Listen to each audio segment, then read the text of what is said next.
सभी को राधे राधे। अर्श कुठार रस। अर्श कुठार रस का रोग अधिकार है अर्श।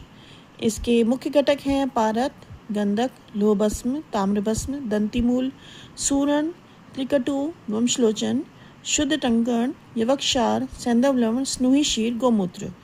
अब हम अगर इनके घटकों के विशेष गुण देखें तो कज्जली हमारा जंतुघ्न है, योगवाही है, रसायन है। लोहभस्म रक्तवर्धक बल्य रसायन है, रक्तवर्धक इस लोहभस्म। कज्जली जंतुघ्न, अगेन इसको मैं आपको रिपीट करूं तो ताम्रभस्म इस पित्त शामक, जहाँ पित्त कम होता है तो रक्त जहाँ पे वृद्धि होगी, जहाँ पे रक्त बहेगा तो वहाँ पित्त शामक चाहिए होता है। यकृत पित्त विरेचक है, वेशग्न है, शोधक है। दंतिमूल तीव्र विरेचक एंड शोधग्न। त्रिकटु दीपक पाचक तीक्ष्ण उष्ण शूल शामक। सूरण कंद अर्शोग्न सारक अग्निवर्धक। वंशलोचन इस बल्य शामक।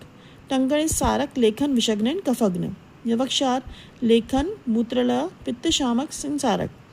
रोचक विरेचक पाचक एंड सारक है, सैंधव लवण के गुण। और तीव्र विरेचक है स्नूही शीर एंड जलोदर नाशक एंड शोथर is also is the quality of स्नूही शीर। देन गोमूत्र का लक्षण रहेगा स्रोतोशोधक विषग्न रेचक एंड कफनाशक। सो ये एक गोली इस प्रातः सायं भोजन से पूर्व लेनी है। तक्र और शीतल जल किसी से भी आप ले सकते हैं। इस योग में क्योंकि दंतिमूल और स्नूही शीर है तो आपको थोड़ा सा पेशेंट को देने से पहले रोगी के कोष्ठ की जानकारी अवश्य ले लेनी चाहिए।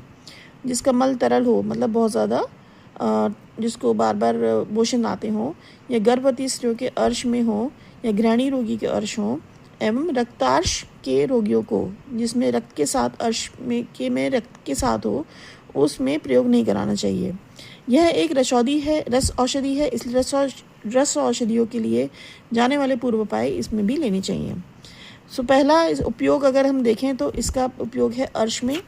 अर्श में क्योंकि मल संचय, मलबद्धता और यकृत क्रियाहीनता होती है। यहाँ पे आप ध्यान दीजिए कि यकृत क्रिया, इसके लिए मैं आगे कुछ बताऊंगी आपको, तो उसमें यह अर्श कुठार रस एक उत्तम औषधि है। इसकी एक गोली प्रातः सायं भोजन से पूर्व सेवन करवाने से मल में तरलता उत्पन्न होकर दिन में 2-3 बार मल प्रवृत्ति होने लगती है और क्रिया में सुधार होने लगता है। अर्श अंकुरों में संकोचन होने लगता है। कुदाद्वार की शोथ दूर होकर मल विसर्जन सुगमता से, मतलब वहाँ पर भी जो इन्फ्लेमेशन होती है उसको ये ठीक करता है। कोष्ठबद्धता दूर हो जाने पर उसके स्थान पर सूरण वटक, रसांजन वटी, रस गुटिका, नित्योदित रस, सूर्णाद्य लोह तथा का प्रयोग कराना चाहिए। इसके साथ आप क्या औषधि और दे सकते हैं?